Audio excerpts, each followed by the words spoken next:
အားလုံးမင်္ဂလာပါမြင်ချင်း YouTube ကနေပြန်လည်ကြိုဆိုပါရစေကျွန်တော်တို့ရှေ့လျှောက်ပေါ့နော်လုပ်ငန်းခွင်သုံးအခြေခံစကားပြောတွေကိုတစ်ခုပြီးတစ်ခုတင်ပေးသွားမှာဖြစ်ပါတယ်ဆိုတော့ဘယ်လုပ်ငန်းခွင်မှာဆိုသုံးလို့ရတဲ့စကားပြောတွေဖြစ်ပါတယ်လို့ဆိုတော့ဒီနေ့မှာတော့ကျွန်တော်တို့ကလုပ်ငန်းခွင်တစ်ခုကိုစရောက်တဲ့အခါမှာပေါ့နော်ကိုဘယ်လိုမိတ်ဆက်ရမလဲဆိုတဲ့အရာလေးကိုဝေမျှပေးသွားပါမယ်လုပ်ငန်းခွင်ထဲကိုရောက်တဲ့အခါမှာ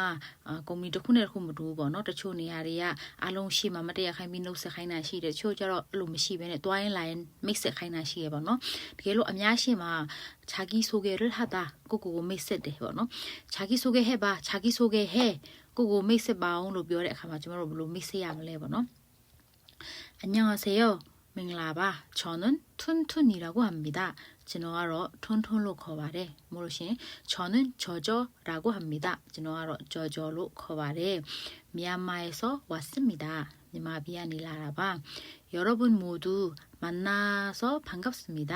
ဒီမှာရှင်မိတ်ဆွေတို့အားလုံးတွေ့ရတာဝမ်းသာပါတယ်일을 열심히 하겠습니다အလုပ်ကြိုးကြိုးစားလုပ်ပါမယ်많이 가르쳐 주세요ပေါ့နော်အများကြီးသင်ပေးကြပါ많이 가르쳐 주시고 도와주세요. 아미아이 띵비바 군이자바 잘 부탁드리겠습니다. 잘 부탁합니다. 뭐너 리나 후리아도 후동로야. 알롱고 뉴뉴 다운소지 말에 감사합니다. 제주대 말에 딜로 묘리 번호 요요신신리네 뼈도알로 시에 아셈비바래. တကယ်လို့အများရှိမှနှုတ်ဆက်တာမဟုတ်ဘဲနဲ့တထေးနဲ့ပဲဖြေခေါင်းဆောင်နဲ့လိုက်သွားပြီးတော့တွိုင်းလာရင်းနဲ့ပထမချိန်နှုတ်ဆက်ပြီးတော့မိတ်ဆက်ခိုင်းတယ်ဆိုလို့ရှိရင်တော့안녕하세요 반갑습니다 툰툰입니다 잘 부탁합니다ပေါ့နော်မင်္ဂလာပါတွေ့ရတာဝမ်းသာပါတယ်ကျွန်တော်ကတော့ထွန်းပါ잘 부탁합니다ဆိုတာကတော့ကျေးဇူးပြုပြီးကူညီပေးပါနော်ဒါမှမဟုတ်ရှေ့လျှောက်မှာကောင်းကောင်းဆက်ဆံပေးပါဆိုတဲ့အဓိပ္ပာယ်တိရောက်တယ်ပေါ့နော်ဆိုတော့တခုဆိုလို့ရှိရင်잘 부탁합니다ဆိုတာလေးကို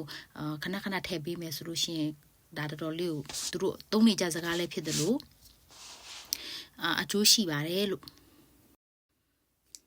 ကျေးဇူးတင်ပါတယ်နောက်ဗီဒီယိုမှာတော့လုပ်ငန်းတင်ထဲမှာစောင့်ဝင်ချင်းဘယ်လိုပြောရမလဲဘာတွေမရမယ်ဆိုတာလေးကိုဝေမျှပေးသွားမှာဖြစ်ပါတယ်